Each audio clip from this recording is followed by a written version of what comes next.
इस प्रकार गोपियां अपना दुख प्रकट कर रहे हैं। प्रेम आप भी करना चाहते हैं ऐसे ही। आज भी परमात्मा है, विराजमान है आपके बीच और आपके अंदर, लेकिन बात समझने वाली है। जब प्रेम की बारी आती है तो सज्जनों हम प्रेम तो करते हैं, लेकिन भेद आ जाता है भक्ति और आप मान बैठते हैं भगवान। लेकिन भगवान बार बार कहते हैं तुम मुझे भगवान मत मानो। यदि भगवान माना तो बस मुझे अलमारी में बैठ करके ही वहां तक ही मेरी सीमा रह जाती है। तुमने यदि मुझे अपना रिश्तेदार बना लिया, अपना भाई बनाओ, बंधु बनाओ, सखा बनाओ, कहते हैं जिसके घर में बेटा नहीं होता तो संसार उन्हें क्या कहता है? अभागी है, इसका कोई आगे का कोई चलाने वाला नहीं है। या जिसे संतान नहीं होती, निसंतान होता है, तो लोग कहते हैं संसारिकता के लोग जो माया से बहुत बुरी तरह से बंधे हैं, जिनमें छल कपट द्वेष कूट कूट करके भरा है, वो कहते हैं ये अभागा है, इसका सुबह से मुख देख लो तो दिल खराब जाता है।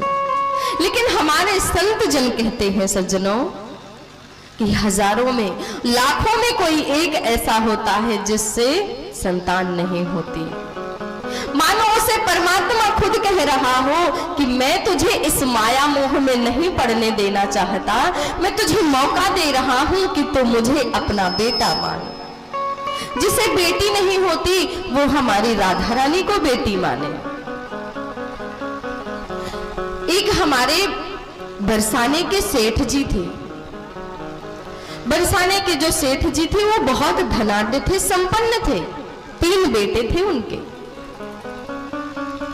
बहुत प्रेम था तीनों बहुओं में, साथ में ही रहती थी, परंतु सेठ जी के कोई बेटी नहीं थी। सेठ जी ने दुखी होकर के ये बात एक संत से कही कि मेरी कोई पुत्री नहीं है और मैं पुत्री से बहुत प्रेम करता हूं। दूसरों की पुत्रियों को देखता हूं, लड़कियों को पुत्री तो समझते हैं, मैं दूसरी की जब बेटियों को देखता हूं तो मुझे वात्सल्य प्रेम उमड़ उठता है। मुझे लगता है काश मेरे भी पुत्री होती, मैं भी उसे लाड करता।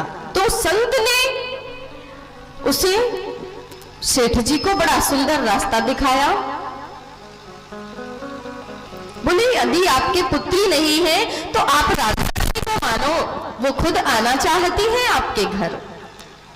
यदि हम आपसे कोई बात कहते हैं ना तो आप सुन तो बहुत प्रेम से लेते हैं, लेकिन उसको अपने जीवन में नहीं उतारते हैं। यदि जीवन में उतार लिया तो पूरा सार्थक हो जाएगा, पूरा जीवन सुधर जाएगा। लेकिन उन सेठ जी ने तुरंत ही उस बात को अपने जीवन में उतारा। राधा रानी की बहुत बड़ी सी तस्वीर ला करके घर में विराजमान किया।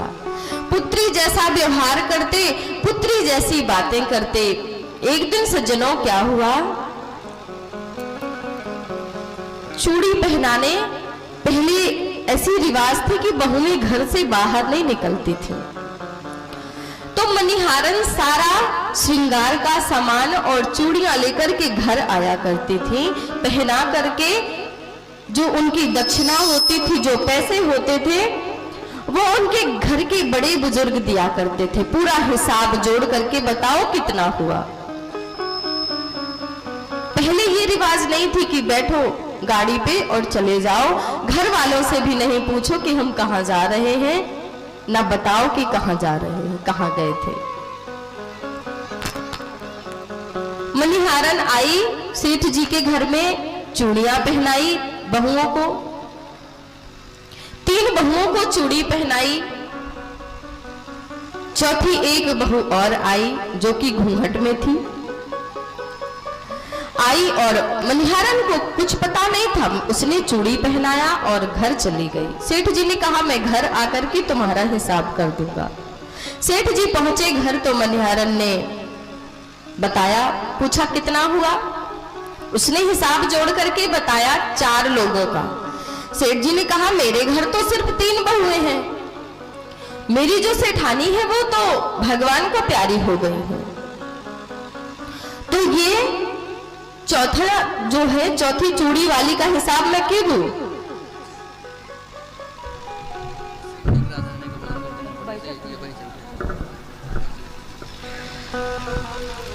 तो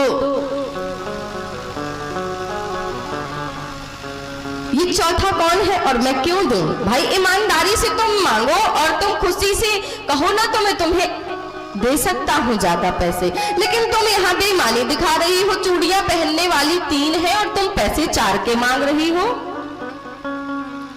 मैं तुम्हें पैसे नहीं दे सकता।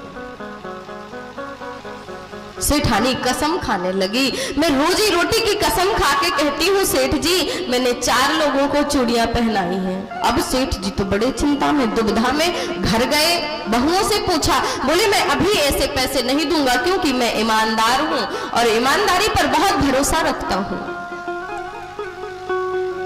घर गए, बहुओं से पूछा क्या हमारे घर कोई रिश्तेदार आया है क्या? बहुओं ने कहा नहीं नहीं पिताजी, हम तो 3 ही लोग हैं, तीनों लोगों ने चूड़ियां पहनी है, चौथा कोई नहीं आया। सेठानी रो रो करके अपना हाल बता रही है कि सेठ जी मैंने 4 लोगों को चूड़ियां पहनाई हैं। लेकिन जब रात्रि में सेठ बहुत टेंशन में है कि ये हमारी बहुत पुरानी मनिहारन है, इसने कभी भी ऐसी बेईमानी नहीं की, इसके मन में एक चूड़ी एक लोगों को पहना करके जो पैसा लेना चाहती है ये ऐसे ही मांग लेती तो मैं दे देता। इसके मन में पता नहीं कौन सा भाव आ गया, ऐसा सोचते सोचते सो गए। ये सच्ची घटना है, बिल्कुल किसी किताब की कहानी नहीं है, सत्य घटना है बरसाने की। सेठ जी सो गए तो सज्जनों रात्रि में कमल के नयनों वाली हमारी राधा रानी के नैनों की तुलना कमल की पंखुड़ी से की गई है। जिस प्रकार नुकीली कमल की पंखुड़ी होती है वैसे मोटे मोटे नैन हैं हमारे राधा रानी के, और होठों की लालिमा हमारी राधा रानी की पंखुड़ी की जिस प्रकार गुलाब होता है उस प्रकार तुलना की।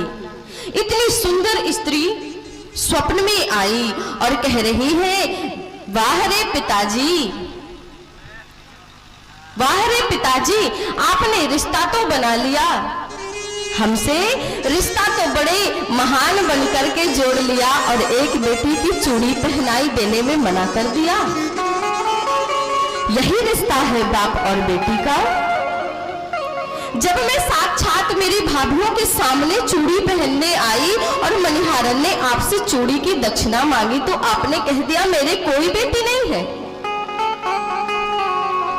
सेठ जी हड़बड़ा करके बैठ गए और आंखों से अश्रुपात हो रहे हैं, आंखों से आंसू की धार बह रही है सज्जनों। और सेठ को समझ नहीं आ रहा मैं ये क्या देख रहा था।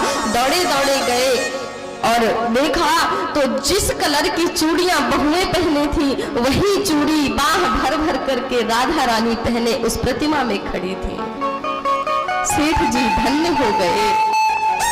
माफ करना मुझे पुत्री, मैंने तो सोचा था जिस प्रकार लोग कहानी सुनाते हैं कि भगवान को अपना मानो तो वो एक दिन सामने आता है, लेकिन आज मैं मान गया कि भक्त के वश में है भगवान। जो रिश्ता आप परमात्मा से बनाओ वो जरूर पूरा करने आता है। और मैंने बेटी का रिश्ता बनाया तो देखो मेरी राधे, मेरी बेटी आज मेरे घर चूड़ी पहनने आई और मैं मूर्ख समझ भी ना सका।